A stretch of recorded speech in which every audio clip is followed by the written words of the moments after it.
중학교 국어교과서에 수록된 한국 단편소설.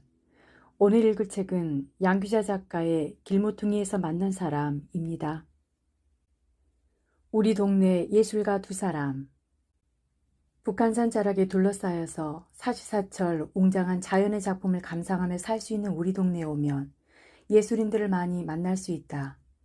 우선은 미술관이 두 개나 있어서 자연 화가들이 자주 모이고 그림을 좋아하는 미술 애호가들의 발길도 잦다.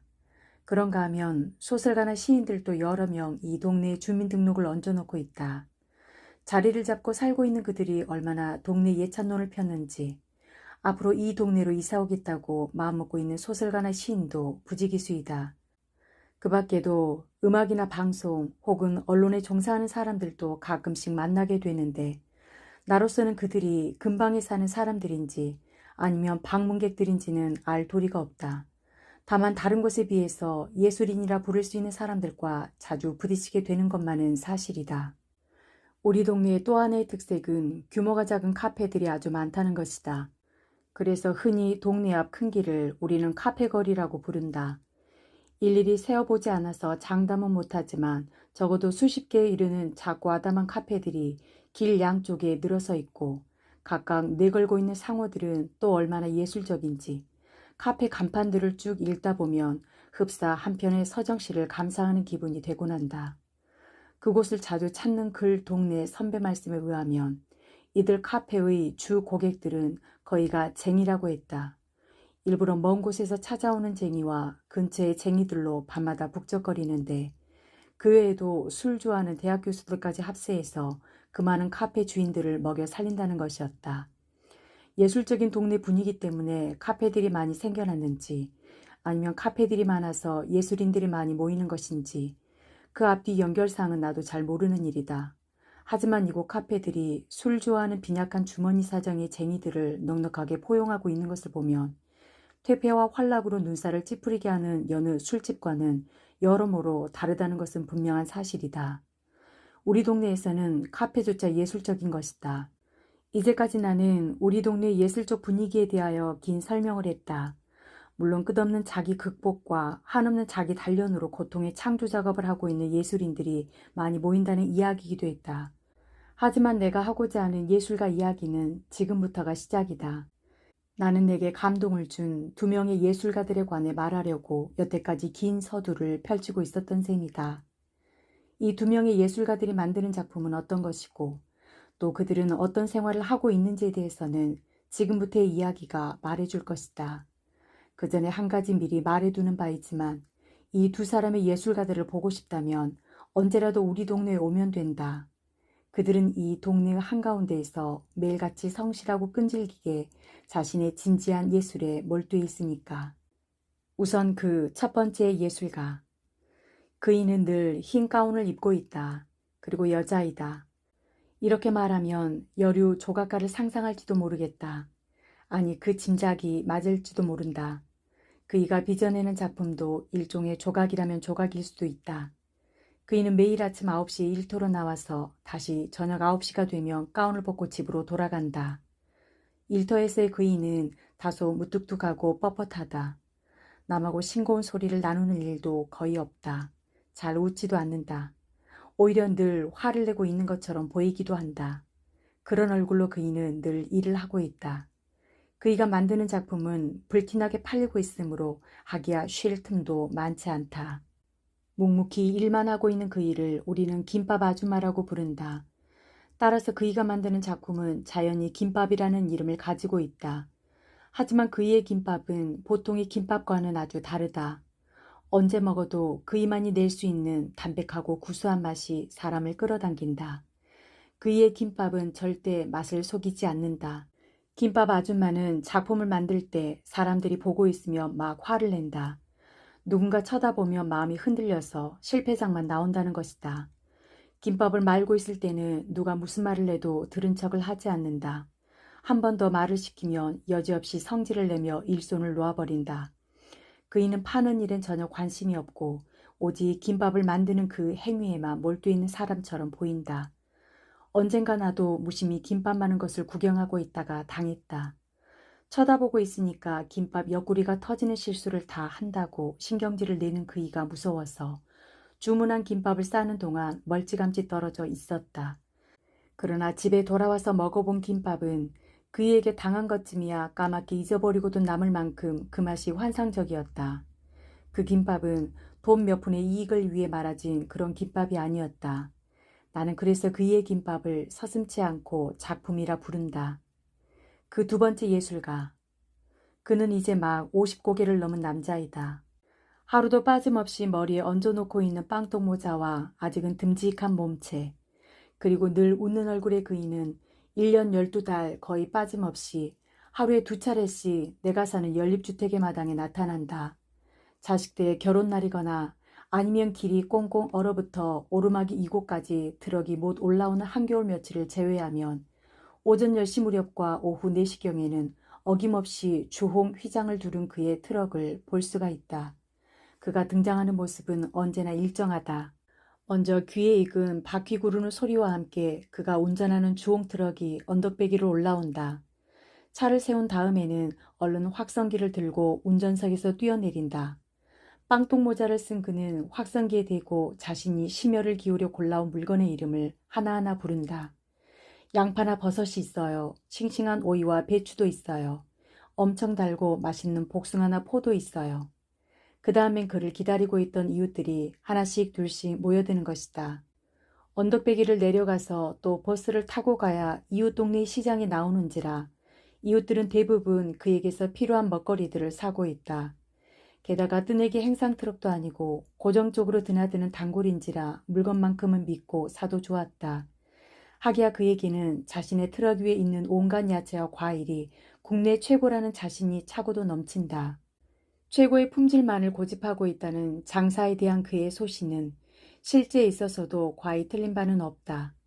그는 오이 하나를 사는 손님일지라도 이 오이의 산지는 어디이고 도매 가격은 또 얼마나 높은 최상품인가를 일일이 설명하느라고 늘 입이 쉴 새가 없다. 그뿐만이 아니다. 지난번에 사간 그 고구마가 과연 꿀맛이었는지, 엊그제 사간 배추로 담근 김치가 연하고 사근사근한지도 고객들한테 끊임없이 확인한다. 그런 과정에서 행여 고객의 불만이 포착되기라도 하면 그는 아예 장사고 뭐고 없이 그것의 규명에만 매달린다. 그 고구마가 달지 않은 것은 삶는 방법에 문제가 있었는지 아니면 그런 고구마를 도매 시장에서 떼온 자신의 안목이 모자라서였는지를 속 시원하게 판가름하지 않으면 직성이 안 풀리는 사람이 바로 주홍트럭의 주인인 빵떡모자 아저씨인 것이다. 그는 자신이 파는 물건이 최고라는 소리를 듣기 위해서 트럭 행상을 하는 사람처럼 보인다. 손님이 없을 때는 늘 자신의 물건들을 정리하고 다듬는 일에 몰두해 있는 사람이고 호박 한 개를 집을 때도 두 손으로 조심조심 그것들을 받들어 올린다. 그는 자기가 팔고 있는 쑥갓이나 양파에 대해 이야기하기를 좋아한다. 나는 그가 다른 화제를 입 밖에 올리는 것을 본 적이 없다. 그는 언제나 마늘이나 포도, 쪽파나 무에 대해서 이야기한다. 그것들이 왜 좋은 물건인지에 대해서만 이야기한다. 가령 이런 식이다. 이 마늘 보세요. 어느 한 군데도 흠이 없잖아요. 요렇게 불그스름하고 중간짜리가 상품이지요. 그리고 요 반듯반듯하게 파인 줄을 보세요. 이런 것은 짜게면 어김없이 8쪽이지요. 이보다 더 좋은 마늘을 파는 사람이 있으면 어디 나와보라고 하세요. 정말이에요. 그런 사람이 나 말고 또 있다면, 만약 그렇다면 나 그날로 이 장사 집어치울 거예요. 아니, 정말 그렇게 한다니까요. 내가 보기에는 만약 그런 사람이 나타난다면 장사를 집어치우는 것으로 끝낼 그가 결코 아니다. 아마 그 이상의 불행한 일이 일어날지도 모른다. 세상에서 예술가들만큼 자존심이 센 사람은 없으니까. 그리고 최고의 가치만을 추구하는 주홍 트럭의 그는 분명 예술가임이 틀림없으니까. 김대요의 김대호 씨. 김대호 씨는 느리고 길다. 그를 아는 사람이라면 나의 이 간결한 인물 묘사에 대해 단숨에 동의할 것이다. 나는 그것을 믿는다. 왜냐하면 그처럼 길고 느린 사람은 아직까지 만나본 적이 없으니까. 김대호 씨는 도대체가 빠릿빠릿한 구석이 전혀 없다. 아무리 급한 일이 생겨도 김대호 씨 특유의 느릿느릿한 걸음에 속력이 붙는 것을 기대할 수 없다. 거기에 대해서 그는 아주 그럴싸한 이유를 가지고 있다. 그래봤자 마찬가지니까요. 저는 다리가 길잖아요. 남들 두 걸음 걸을 때 한 발자국만 옮기면 되는데 뭐 하려고 귀찮게 뛰고 그런데요. 그의 말도 틀린 것은 아니다. 그는 자그마치 1m 86cm의 키를 가지고 있으니 보폭도 그만큼 넓은 게 사실이다. 김대호 씨는 하도 길어서 어지간한 사람은 그하고 이야기하다 보면 목 부근에 통증을 느끼기 십상이다. 키가 크다 보니 신체의 여러 부분도 남들보다 유별나게 길다. 얼굴도 길고 코도 길고 손가락도 길다. 김대호 씨는 팔도 길어서 남들은 옆 책상에서 무엇을 집어오려면 일어나야 하는데도 그는 앉은 채 팔만 뻗으면 대부분 가능하다. 그뿐만 아니라 김대호 씨는 말도 아주 느릿느릿 말꼬리를 길게 빼는 버릇을 가지고 있다.